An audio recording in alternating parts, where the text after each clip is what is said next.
They are all the same, kinda. I've tested a dozen of flagship smartphone cameras like iPhone 12 and 13 Pro Max, Samsung Galaxy S21 and S22 Ultra, Sony Xperia 1 Mark III, and even Honor Magic 3 Pro. And here are the 10 things you need to know.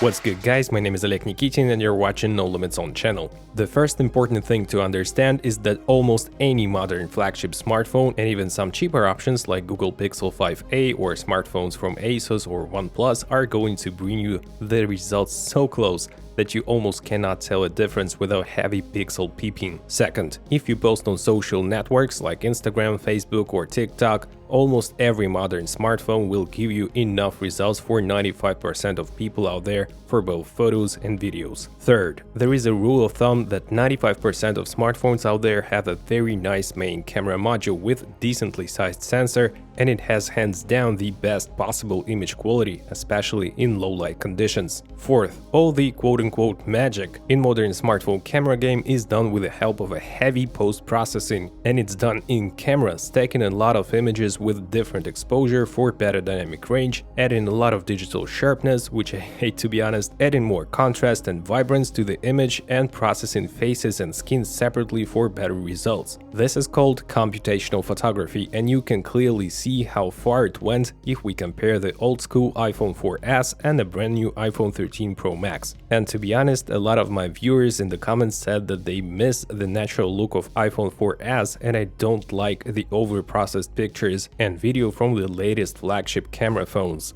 Fifth, almost every smartphone out there have plastic lenses, maybe only having the front glass element for better protection. And you don't have to be a scientist to understand that plastic simply cannot be on par with glass elements that are used in camera lenses and even super expensive telescopes. And that is why modern smartphones with very powerful processors heavily rely on computational photography and video to overcome the flaws of small sensor size and plastic optics. The next point, speaking of sensor sizes, it's a trend to make smartphone camera sensors bigger because you just cannot ignore the physics, and we even see some 1-inch sensors in smartphones like Sony Xperia Pro I, but to tell you the truth, it doesn't use the full portion of the 1-inch sensor, thus showing good but not that different results from other flagship phones. Seventh, physics and sensor size do matter, because smaller sensor means worse low light capabilities, less background blur, smaller individual pixels that gather less light, and so on.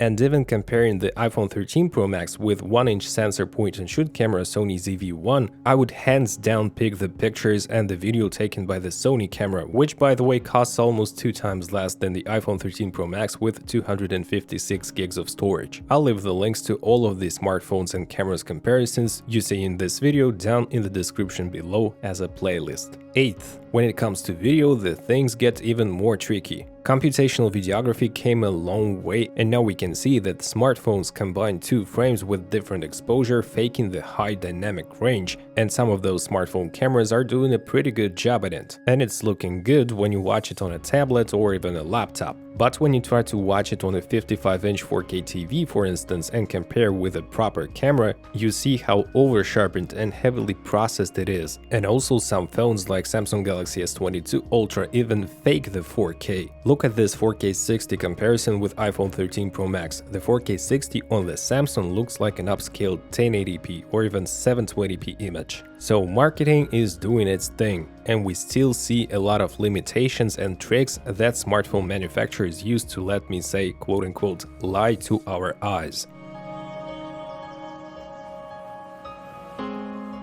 Ninth, most modern smartphones have great image stabilization, and I even made a video if you really need a gimbal for iPhone 13 Pro Max because it's so smooth in video, even handheld. But there is a catch. Besides the sensor shift stabilization like in iPhone 12 Pro Max and 13 Pro Max, in 95% of smartphones we do get extra digital stabilization, which sometimes causes weird corner warping, and most importantly, we see the artifacts of stabilization during low light. The whole picture is kinda jumping, the blocks of strong noise reduction are all over the place, and we see so-called ghosting that makes your video look like a jello or doubling effect. And finally, 10th, One more flaw that is connected to low-light shooting is lens flares, sensor reflections, and overall drawbacks of tiny optics. I see it a lot on iPhones especially, but most smartphones have similar issues. Small points of light, kind of like small flies, are jumping in the frame when you point your smartphone to a source of light, like a passing by car with headlights or light poles and so on. And it's very hard to work around this drawback. So here are my 5 general recommendations on shooting with a smartphone.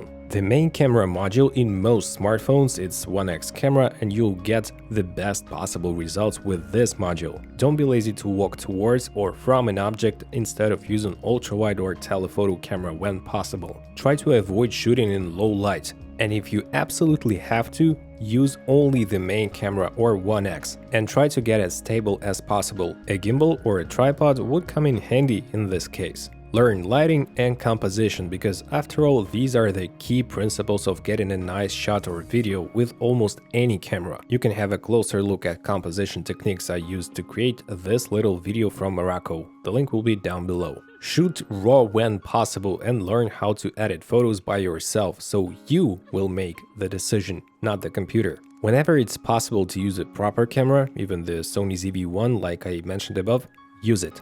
After doing more than a dozen of camera comparisons with smartphones and mirrorless cameras, every time I would pick a camera in terms of image. But on the flip side, you'll need some skills to get the most out of a proper camera. So what are the main differences between phone cameras? I would say most of the time everything comes down to a slightly different white balance, more or less contrast and digital sharpening, and some exclusive features like great built-in log profile on Honor Magic 3 Pro, or a super zoom feature of a Galaxy S22 Ultra, or more natural and less processed photos of Sony Xperia 1 Mark III. Also, I have to once again point out that a lot of smartphones in my experience have awful 4K 60p. I'm not sure why it's happening, but if you do need 4K 60, I'd go for the iPhone. Other than that, the differences would be almost negligible, and it's up to you and your own taste. And don't forget that you can always use some third-party external lenses like anamorphics and get certain look, and the filters to play around with the shutter speed, and some apps and software like Filmic Pro, or even some video raw recording software for Android phones. There is a big headroom for any smartphone apart from built-in cameras and stock camera apps. So guys, my final thoughts are: smartphone is a great tool that you always have with you, and almost all recent smartphones from different manufacturers are very close in terms of image quality and capabilities, and I think most of the people would be more than happy with what they get with their camera phones out of the box. But if you've watched this video till the end, I'm sure you wanna get the most out of your camera, no matter if it's a smartphone or any other type of camera. If you did enjoy this video, please smash the like and subscribe buttons as I say in my videos, and hit the notifications bell. Here are a couple of videos for you to watch next. My name is Oleg Nikitin, No Limits On channel, and I see you guys in the next video. Take care, bye.